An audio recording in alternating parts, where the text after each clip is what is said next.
Our final story tonight is about Pakistan. No, not the country, but the cricket team. On Monday, it suffered a demoralizing defeat in the ongoing Cricket World Cup. What's more embarrassing is the fact that it was defeated by Afghanistan, a team which the Pakistani side brags for having trained. Pakistan posted a competitive target of 283 runs. The Afghan side managed to chase it down in just 49 overs, thanks to 3 half-centuries by 3 of its players. This loss marks Pakistan's first ever defeat in one-day internationals against Afghanistan. Naturally, the country's cricket fraternity and star veterans are disappointed.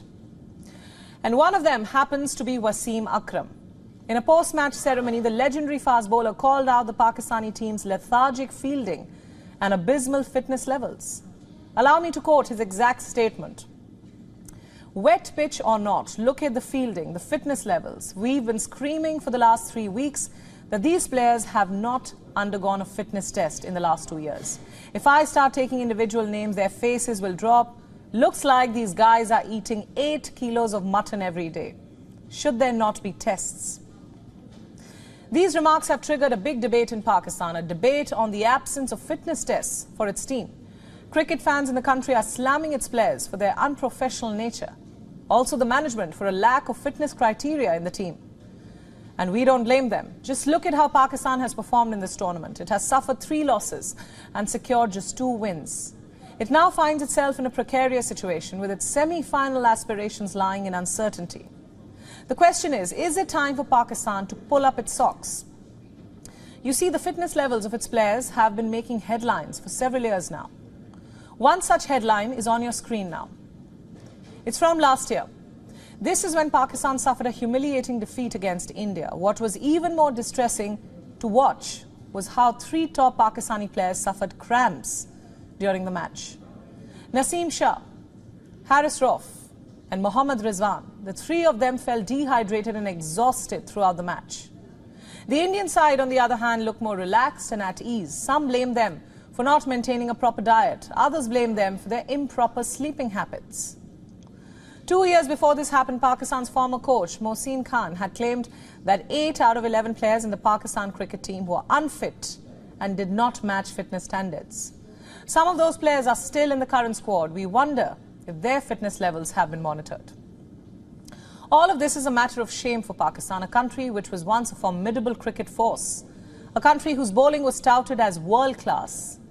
Today, its chances of making it to the semi-finals are hanging by a thread. Some are blaming the captaincy, the captain being Babar Azam. He is one of the top batsmen in the white ball cricket. He also has 2 50s in the World Cup, but his captaincy has been questioned for lacking aggression in field settings. Some are also blaming lack of planning. You see, there have been frequent and unsettling changes in the Pakistan Cricket Board setup in recent years.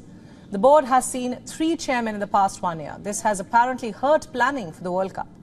The Pakistan Cricket Board officials have been accused of failing to manage the workload of its players, with some of the players playing all 3 formats. But at the end of the day, the fitness levels of its players triumph all other shortcomings. You see, international cricket is all about fitness, especially today. Gone are the days when only a few players in a set team were fit. Today, all 11 are required to be athletic and dynamic. This only complements the existing skill sets of the team. It's about time the Pakistani side realizes this. Is the United States scrambling for influence in West Asia? Because Pentagon has dispatched advisors, urban warfare experts, as well as sophisticated air defense systems to Israel.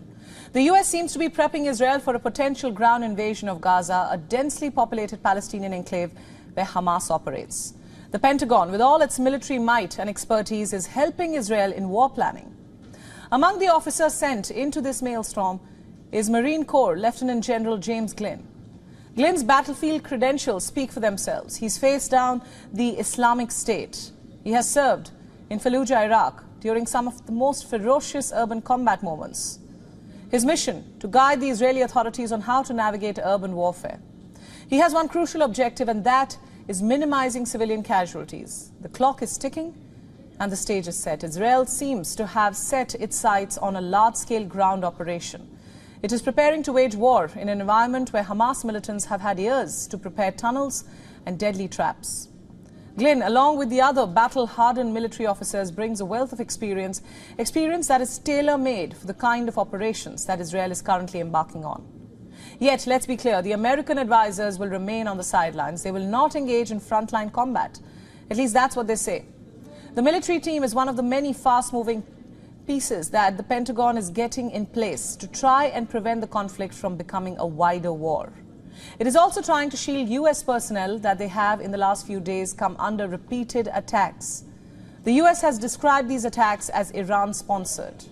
In response to these attacks, the Pentagon has announced sending its Patriot missile defense systems. It has also repositioned its Eisenhower strike group. The U.S. Navy will have a carrier strike group off the shore of Israel, the Ford carrier strike group, that is. Now, furthermore, the U.S. has advised Israeli officials to delay its ground assault. The reason? It will give more time, allowing the U.S. to work with regional partners and release more hostages. The U.S. is sending experts, advanced weapons, it says, to help Israel in its fight in Gaza.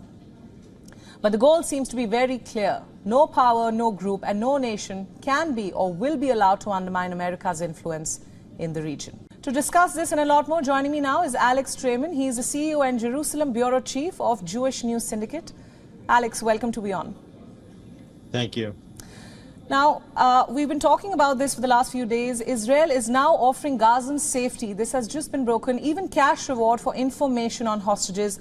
What do you make of this development?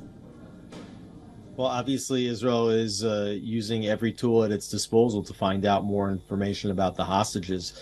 They're using all their intelligence and surveillance, and certainly if they can get live on the ground information from Gazans, they'll use any source of information possible.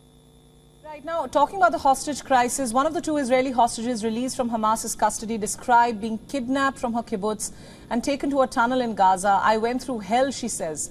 What more can you tell us about that? Well, she actually mentioned and referenced the spider web of tunnels that are under Gaza City and Gaza as a whole.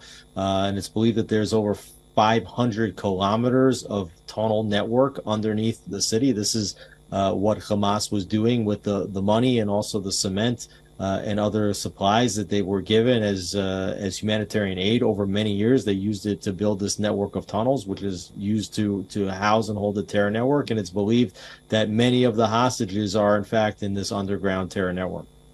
Right. Alex, when will all the hostages be freed? What does Hamas want? Well, Hamas is playing a psychological warfare game with the state of Israel and the international community, and they'll release the hostages when they think it's in their interest to do so. As you've seen already, over the last week or so, there's been a very slow stream of the release of foreign nationals and elderly hostages, and they're doing that in order to try to give the international community the impression that they are willing to release the hostages and to use that as a lever to try to prevent an Israeli ground incursion. But for Israel, while they're happy to get any of these, all of the hostages back, so far we've only seen 4 out of over 220 hostages taken, at least 220. And Israel's primary responsibility is going to be to make sure that Hamas is not able to take further hostages, more so than whatever they have to do to try to get these hostages back. Right. Now, we just saw some footage that was released shortly before we went on air. The Israeli military released the footage of strikes in Lebanon and Sheba farms. Now, we've been asking on the show whether this war will broaden into a wider regional conflict. What's your assessment of that? Well, the border has been hot, so to speak, with both Hezbollah and its many terror cells along the much wider border with Lebanon and to Israel's north, very active. And there's been guided anti-tank missiles fired at Israeli installations over the past several days plus week. And Israel's also been firing back at Hezbollah positions. And I think what you can see here clearly is that it's not about Palestinians or a two-state solution. This is about Iran's terror proxies trying to do whatever they can to destroy the state of Israel and then to delegitimize the state of Israel in the international community and in the realm of public opinion the moment Israel strikes back. Alex, just a final question there. Why is Netanyahu's son missing from the battlefield? What's he doing in Miami? Well, I think it's probably one of the least important questions that's been asked since this conflict started, and it's a story that's planted by the ranks of those that have been protesting against Netanyahu from well before this war ever started. But I do have information Netanyahu has been raising money for Israeli causes since the war began, and actually organizing the transfer of much needed medical equipment and other equipment to the state of Israel. Right, Alex, thank you so much for all your insights, and thanks for joining us on Gravitas tonight. Thank you.